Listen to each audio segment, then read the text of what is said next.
अरे यार डॉक्टर साहब और देखिए ना, हमारा शादी का 3 साल हो गया है, अभी तक हमरा कन्या के एको को बउए नहीं होता है, कैसे होगा? अरे डॉक्टर हम है ना, आप घबराइए मत, अपना घर वाली के भेजिए अंदर और आप जाइए बाहर। डीजे विकास मटियार कला सीतामढ़ी।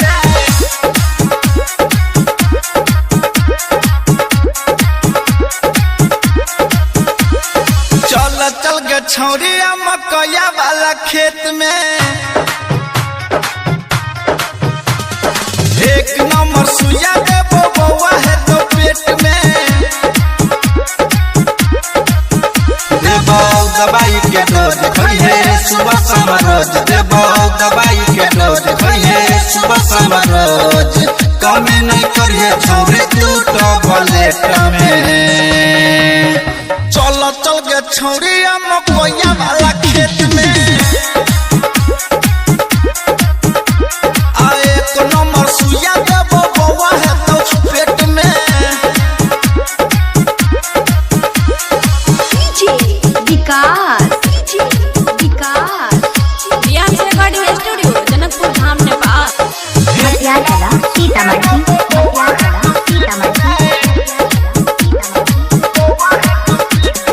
हमर वाला डोज जब लाग जतोगे, सब दुख छोड़ी तोहर भाग जतोगे,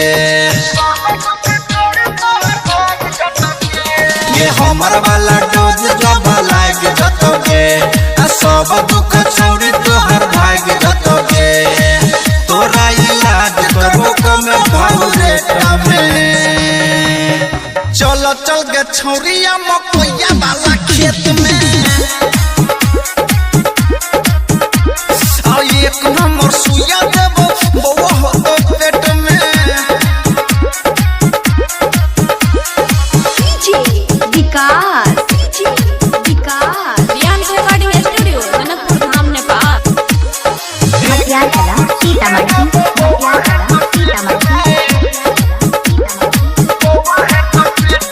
एक बेर में छौरी तोहर भ जतो काम, आहे तो जब बउआ तो बोली है हमर नाम,